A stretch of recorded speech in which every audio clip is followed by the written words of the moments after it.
درود شریف پڑھیے. اللهم صل على سيدنا مولانا محمد وعلى ال سيدنا مولانا محمد وبارك وسلم. اللهم صل على سيدنا مولانا محمد وعلى ال سيدنا مولانا محمد وبارك وسلم. اللهم صل على سيدنا مولانا محمد وعلى ال سيدنا مولانا محمد وبارك وسلم.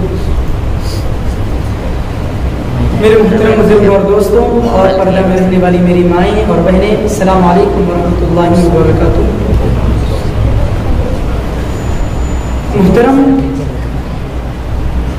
ہم لوگ دوسرے عشرے میں داخل ہو چکے ہیں، رمضان کے دوسرے حصے میں، اور دوسرے جو حصہ ہے اس کو مغفرت والا عشرہ کہا جاتا ہے.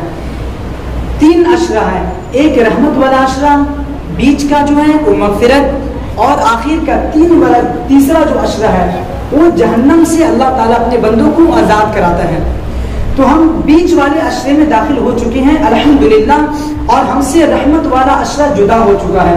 تو اس مہینے میں، اس عشرے میں جنہوں نے جتنی اللہ کی رحمتیں لوٹی، برکتیں لوٹی، وہ بڑا خوش نصیب ہے، چاہے وہ مرد ہوں یا عورتیں.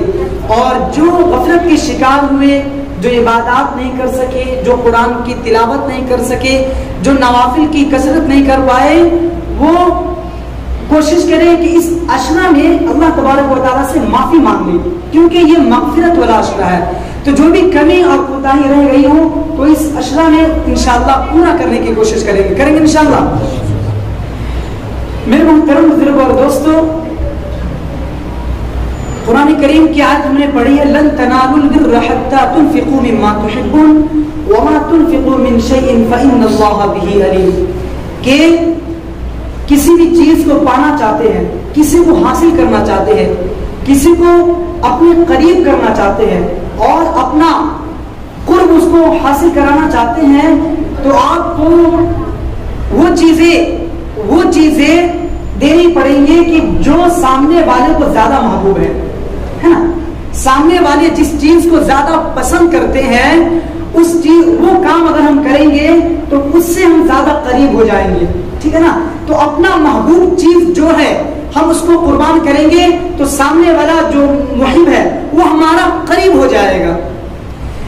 جیسے کہ قرآن کریم میں جا بجا کہا گیا ہے بِأَمْوَالِكُمْ وَأَنفُسِكُمْ، ہے نا، کہ اپنے رب کا قرب حاصل کرو، اپنے رب کا قرب حاصل کرو مال کے ذریعے سے اور جان کے ذریعے سے.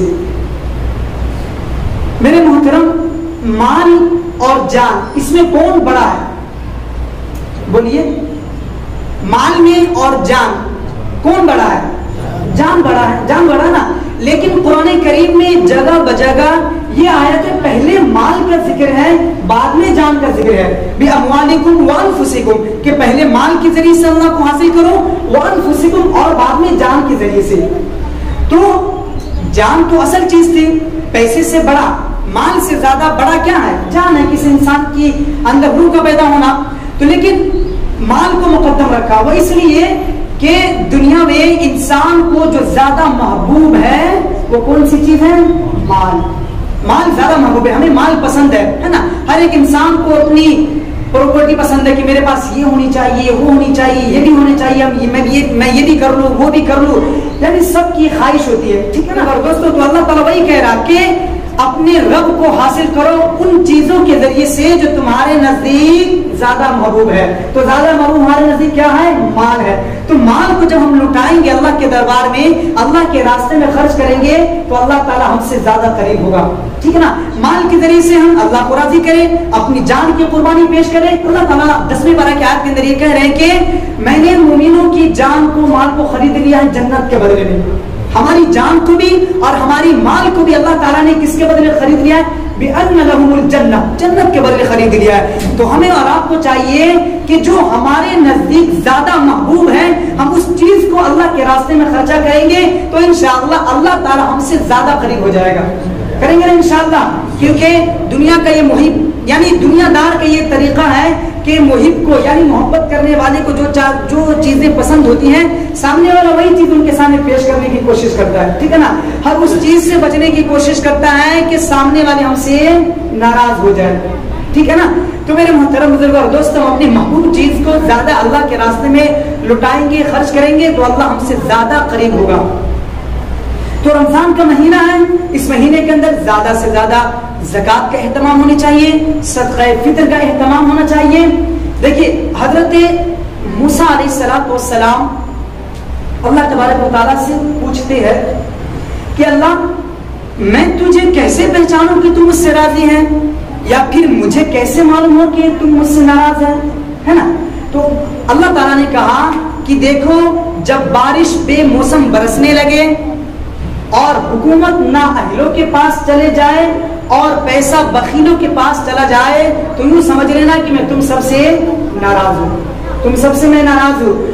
اور راضگی کا سبب کیا ہے کہ جب میں تم سب سے راضی رہوں گا تو بارش بر وقت جتنی ضرورت ہوگی اتنا ہی برساؤں گا، پیسہ سخی کے پاس دوں گا، اور اسی طریقے سے جو حکومت ہے، جو تمہارا آئیڈیل اور جو تمہارا سرداری کرے گا وہ میں اچھے کے ہاتھ میں دوں گا۔ تو میرے محترم بزرگوں اور دوستوں، گاؤں کی جو ذمہ دار ہے یوں سمجھ لیجئے آج کے زمانے کے اعتبار سے اگر ہم غلط راستے پر ہیں اور ہمارے گاؤں کی جو ذمہ دار ہے، ہماری جو حکومتیں ہیں، اگر وہ غلط ہے تو یوں سمجھ لیجئے اللہ ہم سے ناراض ہے، ٹھیک ہے نا؟ بارش بے موسم برس رہا ہے یا زیادہ برس رہا ہے جس سے کہ لوگوں کو تکلیف پہنچے تو یوں سمجھ لیجئے اللہ ہم سے ناراض ہے۔ یا اسی طریقے سے مال و دولت ان لوگوں کے پاس زیادہ ہے کہ جو بخیل ہے، جو اپنا روپیہ خرچ نہیں کرنا چاہتا ہے، جو دینا نہیں چاہتا، تو یوں سمجھ لیجئے کہ اللہ تعالی ہم سے ناراض ہے۔ اور آج یقیناً آپ اندازہ لگائیں گے، محاسبہ کریں گے، جائزہ لیں گے، غور و فکر کریں گے تو آپ اس مدعے پر، اس مقام پر ضرور پہنچیں گے کہ آج یہ تینوں چیزیں پائی جاتی ہے۔ حکومت نااہلوں کے پاس پیسہ جو ہے یہ بخیلوں کے پاس، اور اسی طریقے سے بے موسم بارش کا برسنا، ہے نا؟ یہ ہم دیکھ سکتے ہیں، اندازہ لگا سکتے ہیں۔ تو میرے محترم بزرگوں اور دوستوں، اللہ کی ناراضگی میں سے یہ باتیں ہیں۔ تو سخی اللہ تبارک ان اللہ کریم، اللہ تعالیٰ سخی ہے، یحب الکرامہ، سخی لوگوں کو پسند کرتا ہے، اور اللہ تبارک و تعالیٰ بخیل لوگوں کو پسند نہیں کرتا ہے، بخیل کو ناپسند کرتا ہے، ٹھیک ہے نا؟ اور سخی لوگوں کو پسند کرتا ہے، جو اللہ کے راستے میں لوگوں کی خیرات کرتا ہے، مدد کرتا ہے، ان کی ہمت اور حوصلہ افزائی کرتا ہے، تو اللہ تبارک و تعالیٰ اس سے بہت زیادہ خوش ہوتے ہیں، کیونکہ یہ رب کی کریم ہے، یعنی یہ رب کی صفت ہے، یہ رب کی کوالٹی ہے کہ سخاوت کرنا، دینا، یہ رب کی کوالٹی ہے۔ اگر اس کوالٹی کو کوئی بندہ یا بندی اپناتا ہے تو اللہ تعالیٰ اس سے بہت زیادہ خوش ہوتے ہیں۔ تو ہمیں اور آپ کو چاہیے کہ زیادہ سے زیادہ اس مہینے کے اندر ہم اللہ کے راستے میں اپنے مال کو خرچہ کریں گے انشاءاللہ۔ تو جس کے پاس سونا ہے، چاندی ہے، جواہرات ہے، وہ کوشش کرے کہ اللہ کے راستے میں خوب زیادہ دے اور مال کے ذریعے سے اللہ کے قریب اللہ کا قرب حاصل کرے اور اللہ کے زیادہ قریب ہو جائے۔ کریں گے انشاءاللہ۔ میرے محترم بزرگوں اور دوستوں، امام زین العابدین علیہ السلام جب ان کے پاس کوئی سائل آتا، مانگنے والا آتا، تو بہت زیادہ خوش ہوتے اور کہتے کہ اللہ تعالیٰ نے میرا مال میرے گھر تک پہنچانے کے لیے ایک سواری بھیج دیا۔ واہ سبحان اللہ۔ کہتے ہیں کہ میرا مال میرے گھر تک پہنچانے کے لیے اللہ تعالیٰ نے ایک سواری بھیج دیا۔ کون کہتے تھے؟ امام زین العابدین علیہ السلام کہتے تھے کہ دیکھیے یہ مال تو دنیا فانی ہے نا، دنیا فانی ہے، ایک دن فنا ہو جانی ہے، مال بھی، ساری کی ساری چیزیں ختم ہو جانی ہے۔ تو کہتے تھے کہ جو چیز آج میں دنیا میں دے دوں گا اللہ تعالیٰ وہ چیزیں ضائع نہیں کریں گے، بلکہ اللہ اس سے 1000 گنا زیادہ اللہ ہمیں جنت میں عطا کرے گا۔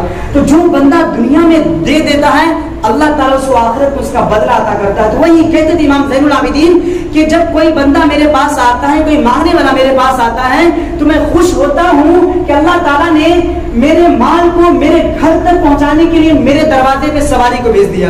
سبحان اللہ۔ تو بڑی اچھی بات ہے، سخاوت کرنا بہت اچھی بات ہے۔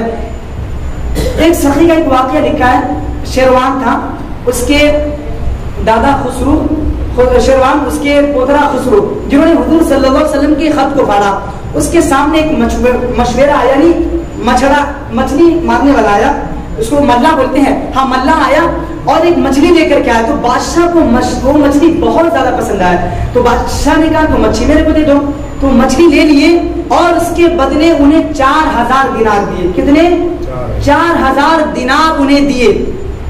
تو اس کی بیوی شیرینی وہ کہنے لگی کہ کیا کر رہی ہیں آپ، کیا کیے آپ، سارا مال ان کو دے دیں گے؟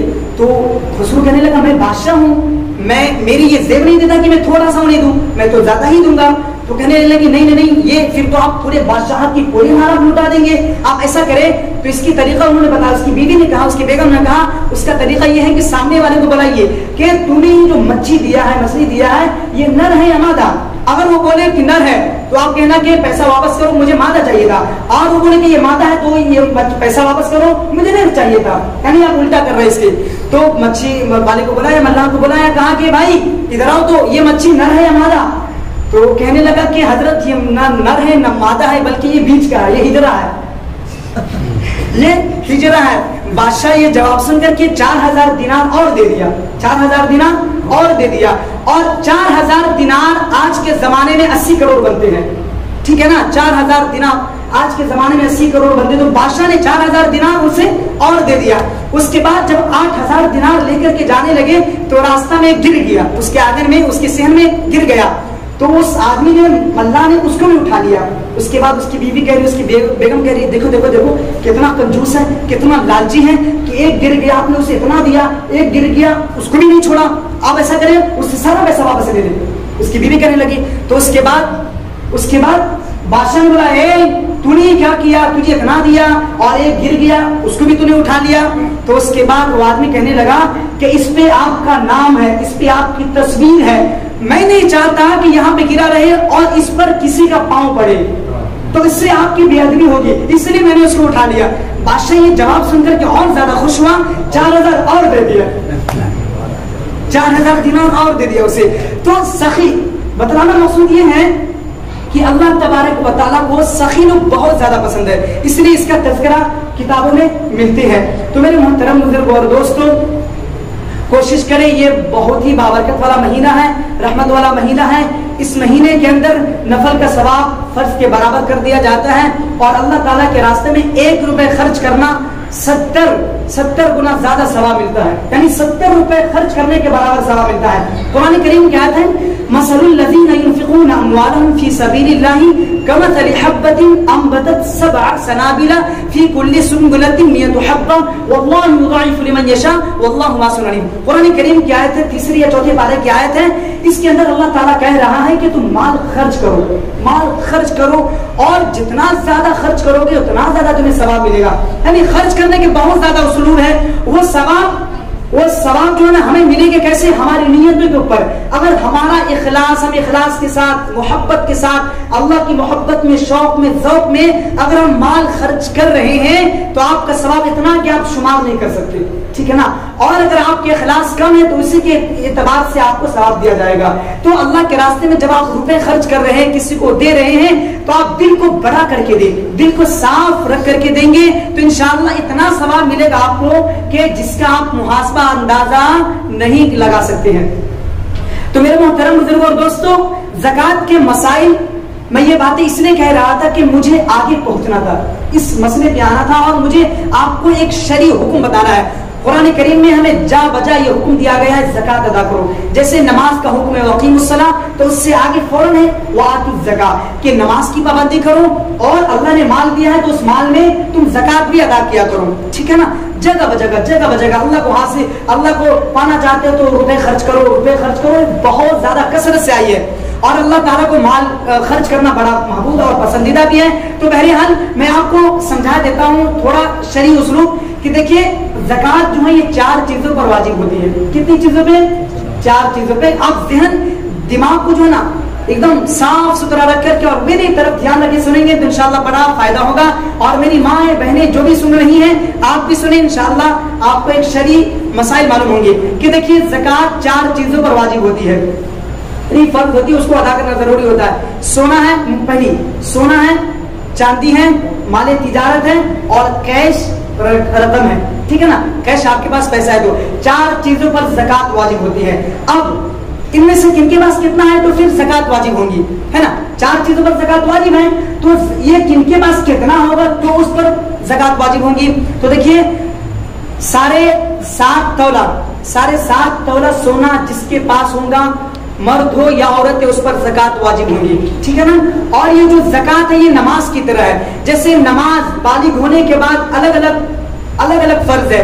مرد ہے گھر میں مستورات ہے تو اس پر الگ نماز فرض ہے, اور گھر میں کوئی مرد ہے تو اس پر الگ نماز فرض ہے. ایسا نہیں ہے کہ مرد نماز پڑھ لے گا تو عورت کی طرف سے ادا ہو جائے گی, یا عورت نماز پڑھ لیں گے تو مرد کی طرف سے ادا ہو جائے گی. ایسی زکات کا بھی یہی مسئلہ ہے کہ جس کے پاس ہے, مرد کے پاس ہے تو مرد ادا کریں گے, اور اگر عورت صاحب نصاب ہے تو وہ اپنی مال میں سے زکات ادا کریں گے. الگ الگ ہے, ٹھیک ہے نا. اور اگر شوہر بیوی کی طرف سے اگر کوئی میاں ادا کر دیتا ہے تو بہرحال اس کی بھی ادائیگی کو مانا جائے گا. تو بہرحال جس کے پاس سونا 7.5 تولہ ہو اس پر زکات واجب ہے. اسی طریقے سے 7.5 تولہ سونا نہیں ہے لیکن 52 تولہ چاندی ہو, کتنے 52 تولہ چاندی ہو تو اس پر بھی زکات واجب ہوگی. 7.5 تولہ سونا بھی نہیں ہے, ان کے پاس کسی کے پاس چاندی بھی نہیں ہے تو اس پر بھی زکات واجب نہیں. تیسری چیز اس کے پاس اتنا کیش رقم ہو, یعنی 40,000 کے آس پاس اس کے پاس کیش رقم ہو, ٹھیک ہے نا, تو اس پر بھی زکات واجب ہوگی. سونا بھی نہیں ہے, کیش رقم بھی نہیں ہے, ٹھیک ہے نا, چاندی بھی نہیں ہے, تو ان کے پاس مال تجارت ہے یا نہیں ہے, ہے نا. تو اگر مال تجارت ہے ان کے پاس, اور جس کی قیمت تقریباً 40,000 کی پہنچ جاتی ہے تو پھر اس پر بھی زکات واجب ہوتی ہے, ٹھیک ہے نا. تو سمجھ گئے. اب دیکھیے, کسی کے پاس سونا تو ہے لیکن تھوڑا ہے, تھوڑا سونا ہے, تھوڑا چاندی ہے, تھوڑا پیسہ ہے, تھوڑا مالی تجارت کا سامان ہے, تو بہرحال ان 4 چیزوں کو ملا کر کے بھی اگر آپ کے پاس 40,000 کی رقم موجود ہے تو آپ پر بھی زکات واجب ہے. سمجھ میں آئے نا. 4 چیزیں ہیں, 4 چیزیں سونا ہے, چاندی ہے, کیش رقم ہے اور مال تجارت ہے, ٹھیک ہے نا. اور اگر ان 4 چیزوں میں سے کوئی ایک چیز بھی نہ ہو تو آپ پر زکات واجب نہیں ہے. لیکن ان 4 چیزوں میں سے آپ کے پاس سونا بھی کثیر تعداد میں ہے, آپ کے پاس چاندی بھی کثیر تعداد میں ہے, آپ کے پاس پیسہ بھی الحمدللہ کافی ہے, اور آپ تجارت سے بھی جڑے ہوئے ہیں, یعنی سب کچھ آپ کے پاس ٹھیک ہے, تو پھر آپ سب کو کیا کریں گے, جوڑیں گے اور حساب لگائیں گے, اور اس کے بعد 2.5% جو ہے آپ اللہ کے راستے میں غریبوں کو دیں گے. کس کو دیں گے؟ قرآن کریم کی آیت ہے 10ویں پارہ کی آیت ہے, انما الصدقات للفقراء والمساکین والعاملین علیہا والمؤلفۃ قلوبہم وفی الرقاب والغارمین وفی سبیل اللہ وابن السبیل. یہ چند لوگ ہیں جس کو زکات کا مال, صدقہ کا مال دیا جا سکتا ہے, ٹھیک ہے نا. تو میرے محترم بزرگوں اور دوستو, ایک بات اور بھی یہ سمجھ لیجیے یہیں پہ رک کر کے کہ زکات ادا کرنے کے لیے آپ کے پاس جو مال ہے یعنی 40,000 یا سونا یا چاندی, تو اس پر سال کا بھی گزرنا ضروری ہے, 1 سال کا گزرنا ضروری ہے. بالفرض میرے پاس پہلی جنوری کو میرے پاس 40,000 روپے آ گیا, یعنی میں صاحب نصاب ہو گیا شریعت کے حساب سے. صاحب نصاب بولے تو وہ بندہ جس پر زکات فرض ہے, ٹھیک ہے نا. تو میں جنوری کی 1 تاریخ کو صاحب نصاب ہو گیا. اب آنے والا سال جو جنوری کا ہے, اگر اس دن اس تاریخ کو بھی میں یعنی میرے پاس 40,000 روپے ہیں تو پھر میرے اوپر زکات فرض ہے, مجھے ادا کرنا ہوگا. بیچ میں ہے یا نہیں ہے اس کا نہیں اعتبار ہے, ٹھیک ہے نا. آپ کے پاس 1 جنوری کو آپ کے پاس پیسے آئے, آپ مالدار ہو گئے, صاحب نصاب بن گئے, ٹھیک ہے نا.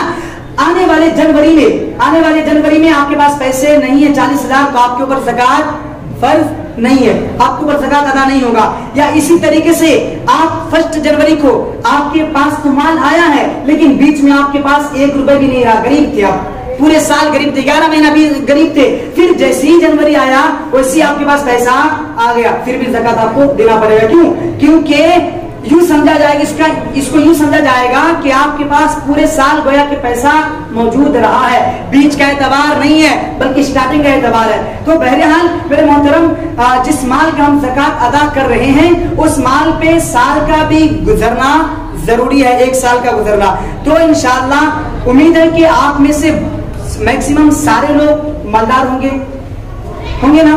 آپ کے پاس چاندی بھی ہوگی, سونے بھی ہوں گے, کچھ پیسے بھی ہوں گے, ہے نا.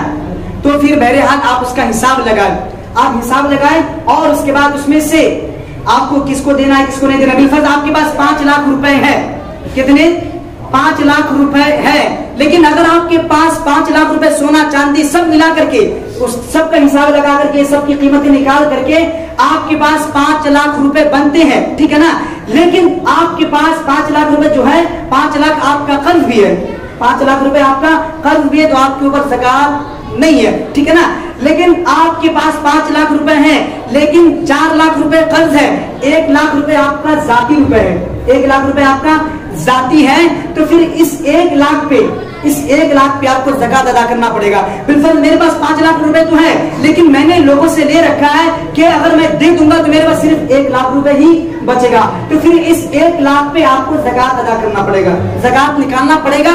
اور 1 لاکھ پہ کتنا نکالنا پڑے گا, تو بھائی 40 سے اس کو کنورٹ کرے, یعنی 40 کم کرے اس میں سے 40%, ٹھیک ہے نا, 2.5% تو گویا کہ کتنا 2,500 بنے گا. 1 لاکھ میں کتنا آپ کو نکالنا پڑے گا, 2,500 روپے نکالنا پڑے گا. اتنی معمولی, یعنی 2.5% اللہ کے راستے میں آپ کو قربان کرنا ہے, دینا ہے, اور اس کے ذریعے اللہ کا آپ قرب حاصل کر سکتے ہیں. جیسے میں نے آپ کو بتایا نا, آپ کو کہا نا کہ اللہ تعالیٰ کو وہ چیزیں اگر آپ ادا کریں گے, جیسے کہ قرآن کریم میں جگہ بجگہ اللہ تعالیٰ نے کہا ہے بِأَمْوَالِكُمْ وَأَنفُسِكُمْ, کہ اللہ کو حاصل کرو مال کے ذریعے سے اور اپنی جان کے ذریعے سے, یعنی اللہ کے راستے میں آپ اپنی جان بھی پیش کرو اور اپنا مال بھی قربان کرو. لیکن جان کا جو مقام ہے وہ زیادہ ہے بنسبت مال کے, لیکن قرآن میں جب بھی آیا ہے تو پہلے مال کا ذکر آیا ہے, پھر بعد میں جان کا ذکر آیا ہے. اس لیے کہ لوگ اللہ کے راستے میں جاتے تو ہیں, جماعتوں میں جاتے ہیں, نکلتے ہیں, تھوڑا تھکان محسوس کرتے ہیں, لیکن اپنا پیسہ روپے خرچہ زیادہ کرنے کو پسند نہیں کرتے. تو اسی لیے پہلے مال کا ذکر ہے کہ پہلے اللہ کو حاصل کرنا چاہتے ہو, لن تنالوا البر حتى تنفقوا مما تحبون وما تنفقوا من شيء فإن الله به عليم, کہ کسی کو بھی پانا چاہتے ہو تو وہ چیزیں عطا کرو جو تمہارے نزدیک, تمہارے دلوں میں زیادہ محبوب اور پسندیدہ ہے, تمہارے دلوں میں زیادہ محبوب اور پسندیدہ ہے. تو ہمارے سب کے نزدیک مال پسند ہے نا, ہم میں سے سب کو مال پسند ہے نا, یقیناً پسند ہے. اگر ہمیں بھی کوئی ابھی حکومت اگر اعلان کرے کہ بھائی جمعہ کے بعد 1 لاکھ روپے ملنے والے, کوئی گھر پہ رکیں گے؟ ارے یار گھر ووٹنگ جانا ہے, کولہاپور جانا ہے, اگر آپ کو ممبئی جانا ہے تو وہاں نہیں پہنچ جائیں گے, 1 لاکھ روپے نہیں نکلیں گے نا. تو مال تو سب کو پسند ہے بہرحال, اور دعا بھی کرنی چاہیے اللہ تعالیٰ سے کہ اللہ مجھے سخی بنا, بخیل نہ بنا, یعنی مجھے لینے والا نہ بنا بلکہ دینے والا ہاتھ بنا. اللہ سے دعا کرنا چاہیے, اور اللہ تعالیٰ کو دینا بہت پسند ہے, اللہ تعالیٰ کو دینا بہت پسند ہے. آپ حضور صلی اللہ علیہ وسلم کی اللہ تعالیٰ کی بات دیکھیے, اللہ تعالیٰ کے بعد روئے زمین پر جو سب سے بڑا سخی ہے وہ کون ہے؟ انبیاء. انبیاء میں سب سے زیادہ سخی اگر کون ہے تو تاجدار نبی صلی اللہ علیہ وسلم ہے. اور ان کا سارا گھرانہ اللہ کے راستے میں بے حساب پیسہ خرچہ کرتے ہیں, بے حساب پیسہ خرچہ کرتے ہیں, جس کو اہل بیت کہا جاتا ہے. تو بہرحال آپ اللہ کے راستے میں ضرور پیسہ خرچہ کریں, ضرور اللہ کے راستے میں اپنے پیسوں کو لٹائے اور غریبوں یتیموں تک مال پہنچائے. انشاءاللہ اللہ تعالیٰ آپ سے بہت زیادہ خوش ہوں گے. ایک بات مال تجارت کو میں آپ کو سمجھا دوں کہ دیکھیے, مال تجارت جیسے کسی کے پاس پرچون کا دکان ہے, ٹھیک ہے نا, جیسے آصف بھائی, اس کے پاس یہ مال تجارت کا دکان ہے, یہ جو دکان ہے نا اس کے پاس یہ مال تجارت کا دکان ہے نا. تو اس کے دکان میں جتنے بھی سامان ہے نا اس کا حساب لگائیں گے کہ آپ کی دکان میں کتنا کا مال ہے, 1 لاکھ کا ہے, 2 لاکھ کا ہے, 3 لاکھ کا ہے. تو پھر یہ جو مال ہے نا مال تجارت جو ہے نا, پھر اس پر ہم حساب لگا کر کے کتنا مال تجارت ہم نے کتنا لایا. مال تجارت بولی تو شریعت کے تعارف میں, شریعت کے حساب میں اس کو کہا جاتا ہے کہ مال تجارت وہ مال ہے کہ جس کو آپ نے بیچنے کے لیے خریدا ہے. یعنی جب آپ کوئی چیز خرید رہے ہیں نا تو آپ کے دل میں یہ نیت ہے کہ میں اس کو بیچوں گا, ٹھیک ہے نا, تو اس کو مال تجارت کہا جاتا ہے. اور مال تجارت بہرحال آپ کی جو بھی نیت ہے, یعنی جس چیز کا بھی ہو, جب بھی آپ خریدے کوئی بھی چیز, اگر نیت یہ ہے کہ میں جو بھی کچھ خرید رہا ہوں بیچنے کی نیت سے خرید رہا ہوں, تو یہ شریعت کے نگاہ میں مال تجارت سمجھا جاتا ہے. تو بہرحال میرے دکان میں جتنے سامان ہیں میں اس کا حساب لگاؤں گا, دکان کا نہیں, دکان مال تجارت میں نہیں آتا ہے, بلکہ میرے دکان میں جتنا ہے, جتنی بھی یہ ساری چیزیں ہیں اس کا میں حساب لگاؤں گا, پھر کتنا ہے اس کے اوپر میں زکات ادا کروں گا, جس کا لینے کا ہے دینے کا ہے وہ سب ادا کرنے کے بعد کتنا بچتا ہے اس پیسے پہ ہمیں زکات ادا کرنا پڑے گا. اسی طریقے سے مالی تجارت میں سے یہ بھی آتا ہے کہ بالفرض کوئی بندہ گھر لینے اور خریدنے کا کاروبار کرتا ہے, یا کوئی بندہ گاڑی بیچنے کا کاروبار کرتا ہے, ٹھیک ہے نا, تو اس گاڑی پر بھی اس کو زکات ادا کرنا پڑے گا. بالفرض میں 10 گاڑی لے لیا ہوں, 10 گاڑی لیا ہوں, اور یہ میرا یعنی 10 گاڑی جو میں لیا ہوں نا, یہ میں شو باشی کے لیے نہیں, شو مارنے کے لیے نہیں, بلکہ یہ جو 10 گاڑی میں لیا ہوں بیچنے کے لیے لیا ہوں. تو پھر اس 10 گاڑی کی جتنی رقم ہوگی اس حساب سے آپ کو زکات ادا کرنا پڑے گا. یا اسی طریقے سے آپ نے کوئی مکان لیا ہے, کوئی بلڈنگ لی ہے, تو پھر اگر بیچنے کے لیے لیا ہے, آپ نے شروع میں اسٹارٹنگ میں جو خریدا ہے وہ بیچنے کے لیے سے خریدا ہے, تو اس بلڈنگ کی جتنی رقم ہے, ٹھیک ہے نا, اور آپ خود اپنی ذاتی روپے لگا کر کے لیے ہیں, اور آپ کے پاس قرض وغیرہ نہیں ہے بلکہ 10 لاکھ کا یا 15 لاکھ کا ہے, تو پھر اس 15 لاکھ میں سے بھی آپ کو زکات ادا کرنا پڑے گا. یا اسی طریقے سے ہم میں سے بہت سارے لوگ شادی کے لیے پیسہ جمع کر کے رکھتے ہیں, تو شادی کے لیے جو پیسہ جمع کر کے رکھتے ہیں نا کہ بیٹی کی شادی میں یا بیٹے کی شادی میں ہم لگائیں گے، لیکن آپ کے اوپر نصاب آ گیا، سال میں آ گیا، پہنچ چکا ہے، تو پھر آپ کو اس پیسے میں سے بھی زکات ادا کرنا پڑے گا۔ یا اسی طریقے سے آپ نے اپنے بچوں کے لیے سونا یا جو بھی چیز خرید کر کے رکھا ہے، ٹھیک ہے نا، آپ کو اس پر بھی زکات ادا کرنا پڑے گا۔ یا آپ اپنے بچے کے اکاؤنٹ میں جو پیسہ رکھے ہوئے ہیں نا، اس پر بھی آپ کو زکات ادا کرنا پڑے گا، سمجھے؟ یہ دکان پہ نہیں ہے، یعنی میرے پاس 25 گاڑی ہے، میں شو مارنے کے لیے 25 گاڑی رکھی ہوا ہوں، تو اس 25 گاڑی پہ زکات ادا نہیں ہے، کیونکہ میں نے استعمال کے لیے، یہ میرے شو مارنے کے لیے۔ بہت سارے لوگ ہوتے ہیں نا کہ استعمال تو بہت تھوڑا کرتے ہیں، استعمال نہیں کرتے، لیکن میں بڑا، لوگ مجھے سمجھے واہ ان کے پاس یہ بھی ہے، یہ بھی ہے، وہ بھی ہے، شو مارنے کے لیے، شو باشی کرنے کے لیے۔ تو اگر ایسا کوئی بندہ ہے 25 گاڑی لی ہوا ہے تو پھر اس پر زکات واجب نہیں ہے، کیونکہ یہ اپنے استعمال کے لیے لیا ہے نا، اگر شو مار رہا ہے یا جو بھی چیز کر رہا ہے یہ اسراف میں آئے گا بہرحال، لیکن اس پر زکات واجب نہیں ہے۔ زکات اس پر واجب ہوں گی کہ جنہوں نے خریدتے وقت یہ نیت کی ہے کہ میں بیچوں گا اس کو، ٹھیک ہے نا، تو اس پر زکات واجب ہوں گی۔ تو سمجھ گئے؟ سرسری طور پر میں سمجھا دیتا ہوں، بہت سارے لوگ آگے دیکھیے، زکات 4 چیزوں پر واجب ہوتی ہے۔ کتنی چیزوں پر؟ 4 چیزوں پر، سونا، چاندی، کیش روپیہ، یا اسی طریقے سے مالی تجارت۔ جس کے پاس 7.5 تولہ سونا ہو اس پر زکات واجب ہے، جس کے پاس 52.5 تولہ چاندی ہو اس پر زکات واجب ہے، یا ان دونوں میں سے کچھ نہ ہو، اس کے پاس 40,000 روپے کیش ہو اس پر زکات واجب ہے، لیکن ان تینوں میں سے پہلے کی کچھ نہیں ہے، ان کے پاس مال تجارت ہے، اور اس مال تجارت میں جیسے دکانیں ہم نے مال ڈالے ہوا ہے اور اس کی قیمت تقریباً 40,000 یا 10 لاکھ یا 20 لاکھ ہوتے ہیں، جو بھی جس اعتبار کا آپ نے مال خریدا، گھر خریدا، جو بھی چیز خریدی ہے، تو اس حساب سے آپ کو پیسہ ادا کرنا پڑے گا۔ بالفرض آپ میں سے چاروں میں سے کچھ بھی نہیں ہے، کچھ بھی نہیں، تو آپ کو زکات نہیں دینا ہے۔ یا اسی طریقے سے ان چاروں میں سے ملا کر کے، تھوڑا سونا ہے، تھوڑا چاندی ہے، تھوڑا کیش روپیہ ہے، تھوڑی مالی تجارت ہے، ان چاروں کو ملا کر کے اگر 40,000 روپے بنتی ہیں تو اس 40,000 پہ آپ کو زکات ادا کرنا پڑے گا، ٹھیک ہے نا۔ اور زکات کس کو دینا ہے؟ تو ان 4 چیزوں میں سے جس کے پاس، ان 4 چیزوں میں جس کے پاس کچھ بھی نہ ہو اس کو زکات دینا ہے۔ زکات کس کے دینا سمجھ میں ہے نا؟ جس کے پاس 4 چیزیں ہیں اس کو زکات دینا ہے، اس کو ادا کرنا ہے، ٹھیک ہے، اللہ کے راستے میں پیسے خرچہ کرنا ہے۔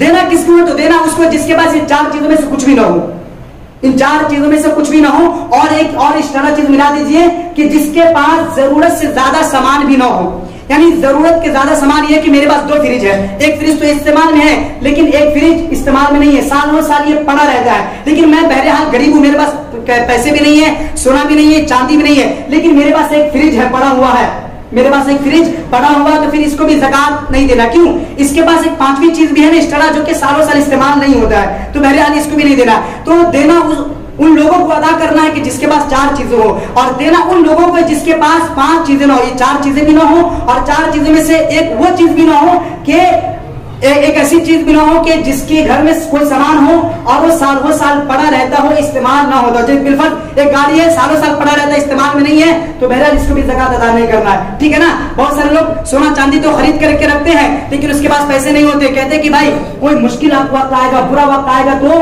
کام آئے گا۔ تو بھائی اگر آپ کے پاس پیسے نہیں لیکن سونا ہے جس کی قیمت 1 لاکھ روپے ہے، اور آپ کے پاس 1 روپے بھی کھانے کے لیے نہیں لیکن سونا 1 لاکھ روپے کا ہے، تو بہرحال آپ کے اوپر مشکل وقت آ چکا ہے، اور حدیث پاک میں آتا ہے کہ سب سے پہلے اپنے مال سے اپنی ضرورت کو پوری کرو۔ تو آپ کے پاس 1 لاکھ کا سونا ہے نا، تو آپ زکات وصول کیوں کر رہے ہیں؟ زکات مطلب بلکہ یہ 1 لاکھ روپے بیچو، 1 لاکھ روپے سونا بیچو اور اس میں سے اپنی ضرورت پوری کرو۔ ہاں 1 لاکھ کا سونا بھی ختم ہو گیا تب آپ زکات ادا کرو، ٹھیک ہے نا، لیکن 1 لاکھ کا سونا ہے اور اس کے بعد آپ کے پاس پیسہ نہیں لیکن آپ لوگوں سے پیسہ مانگ رہے ہیں، زکات کا مال مانگ رہے ہیں، تو بہرحال ایسے لوگوں کو دینا بھی نہیں چاہیے بلکہ تحقیق کر کے دینا چاہیے کس کے پاس ہے نہیں ہے، اور اس کا زیادہ حقدار قریبی رشتہ دار ہیں، اس کا زیادہ حقدار قریبی فراز پروس، پھر اسی طریقے سے دینی ادارے ہیں کہ آپ کو مرنے کے بعد بھی اس کا ثواب ملتا رہے گا۔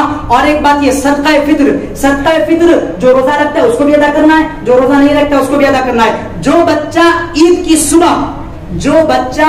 کی صبح صادق سے پہلے پیدا ہوتا ہے اس پر بھی صدقہ فطر واجب ہے۔